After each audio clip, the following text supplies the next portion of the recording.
Magandang araw po sa lahat. Pagpalain po kayo ng Panginoon. At welcome to my YouTube channel. At kung bago ka pa lang sa aking YouTube channel, sana huwag kalimutan na mag-like, share, and subscribe. Malaking tulong na po yan sa aming mga small content creator. Ngayon, ayusin natin itong Yamaha Mio Soul. At ito na, tinanggal ko na yung kanyang buong CVT transmission.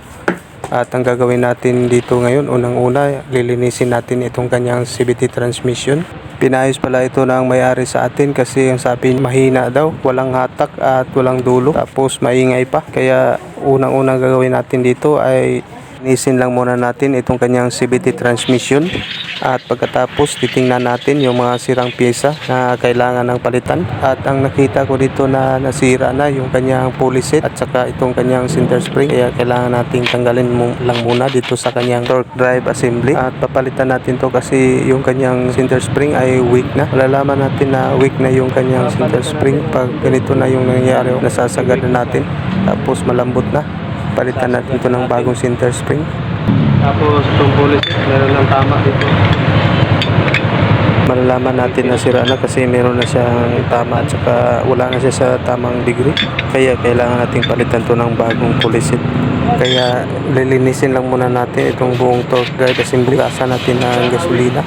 Tapos hanginan natin para matanggal yung mga alikabok at saka putik at buhangin. Tapos brasan ko itong kanyang buong clutch o clutch assembly. Gasan ko ito ng gasolina. Tapos hanginan natin. Kailangan itong hanginan ito para tanggal talaga yung mga maliliit na mga buhangin at saka alikabok na dumikit. Kasama na rin yung putik. Madali lang mag DIY linis ng CVT transmission pag meron kayong mga gamit at na T-wrench na 8mm, tapos yung pananggal dito sa kanyang torque drive at saka sa kanyang pulley set, tapos T-wrench na 10mm, tapos socket na 17mm at saka socket na 24mm. Yan lang yung gagamitin natin kapag nag-DIY linis tayo ng CVT transmission.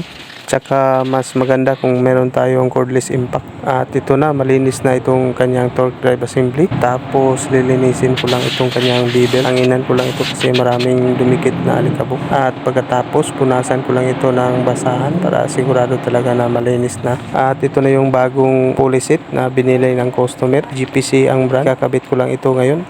Buksan ko lang muna to para makita natin yung laman. Tapos titingnan natin kung pareho lang sila sa luma yung bagong nabili ng customer na pulley set. Ito na yung kanyang backplate, pareho lang sila sa luma at saka itong bagong nabili ng customer. Saka dito rin pareho lang yun din yung kanyang dito rin pareho lang yun din itong kanyang pulley. Meron po itong code na 2SX. Ayan, pareho lang sila ng code. Ibig sabihin pareho lang sila ng pulley. Tapos itong kanyang movable spacer, ayan, sukat natin, okay na, pareho lang sila ng sukat. Kasyang kasya siya dito sa shafting ng kanyang crankshaft. Tapos i-assemble lang natin itong kanyang flyball dito sa kanyang pulley.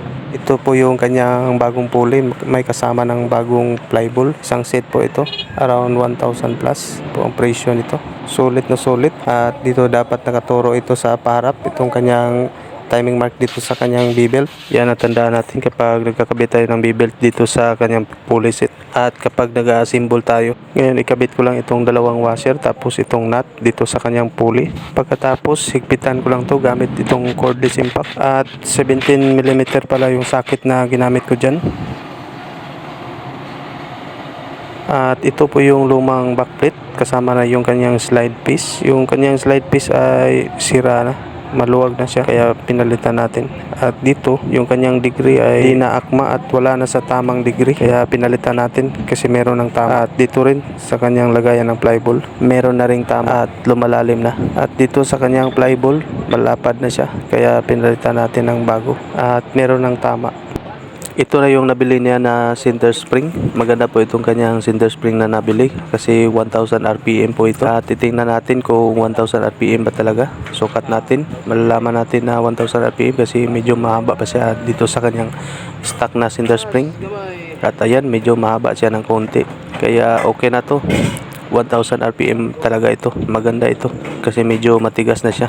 Tamang tama itong center spring na to dito sa Mio Soul 125, itong 1000 RPM para mas lumakas pa yung kanyang dulo. So, dagdag top speed na rin itong matigas na center spring, itong 1000 RPM para sa mas mabilis at malakas na arangkada. Kaya ngayon, symbol ko lang ito. Lagyan ko lang ito ng nut dito sa kanyang clutch shoe assembly. Tapos pansamantala nating higpitan gamit ang ating kamay. Gamit yung socket na 39mm para maiwasan natin na malustrid. Tapos higpitan natin ulit ng cordless impact para mahigpitan natin ng mabuti, para maiwasan natin na matanggal. Okay na, mahigpit na yung nut dito at saka naikabit na natin yung center spring na 1000 RPM.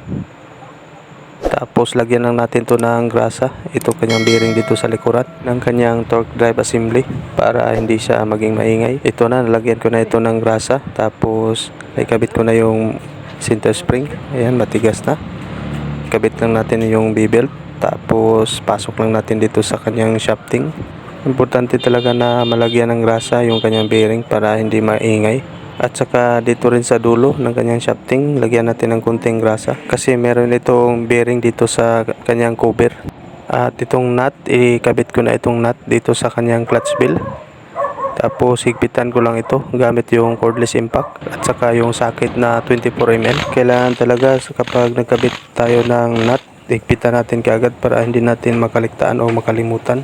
Kasi delikado kapag nakalimutan natin na mahigpitan yung nut, masisira yung mga nasa loob. Tapos masisira rin yung kanyang thread at saka magiging maingay yung andar ng inyong motor at saka maingay rin dito sa loob ng kanyang CVT transmission. Kaya tips ko lang sa inyo mga lods, mga amigo, pagkakabit nyo pa lang ng nut ay higpitan nyo na kaagad para hindi nyo makalimutan at maiwasan natin yung malaking damage. At meron pa akong isang idadagdag mga lods na mga amigo na tips. Kung gusto nyong mapalakas yung inyong panggilid, yung magandang setup dito pang Mio Sol, tulad nito Mio Sol 125, Mio i 125, yung magandang setup dito, yung kanyang center spring 1000 RPM, yung kanyang fly ball 11 grams. Yan, maganda yung setup na yan, subuko na yan. At ang magiging epekto niyan ay napakaganda kasi malakas yung hatak o arangkada ng iyong motor. Tapos malakas at mabilis rin yung inyong dulo, yung kanyang top speed, at saka matipid sa gas yung inyong motor. Goods na yan, okay na yung setup na yan. 11 grams na fly ball, tapos 1000 RPM na center spring. Okay na yan mga lods, hindi na kayo mabibitin yan. Kaya ngayon ipagpatuloy natin yung pag-assemble natin.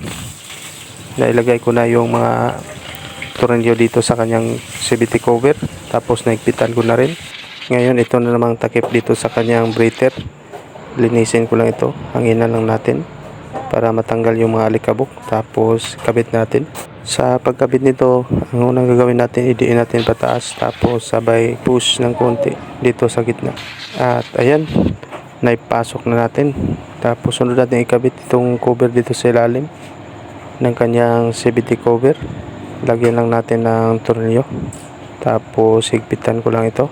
At saka dito rin sa kanyang takip na dito sa kanyang breather, ilagay ko na itong 4 na tornilyo dito, isang mahaba at saka 3 maikli na tornilyo na 6mm. At abangan nyo mamaya, paanda rin natin ito, i-test drive natin kasi importante talaga na ma-double check natin yung inayos natin na motor o ma-test drive natin pagkatapos nating maayos. At higpitan ko lang itong 2 tornilyo dito sa ilalim ng kanyang CVT cover.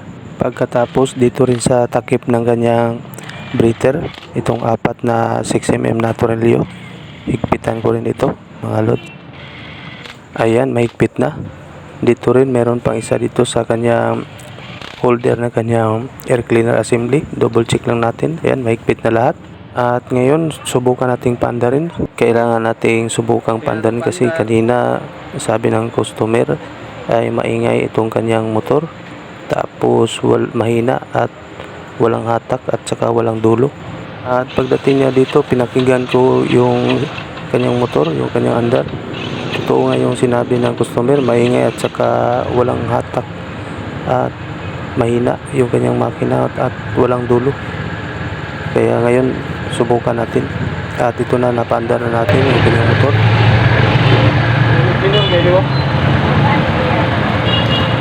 Okay, shoutout na. Okay na, shoutout time. Okay na mga lods, mga amigo. Naayos na natin yung motor ng customer. Sana po may natutunan kayo kahit na konti. Sana huwag kalimutan na mag-like, share, and subscribe. Malaking tulong na po sa amin yan ng mga small content creator. At hanggang dito lang muna tayo mga lods. See you on the next video. Ride safe sa lahat. God bless. Peace. I'm out.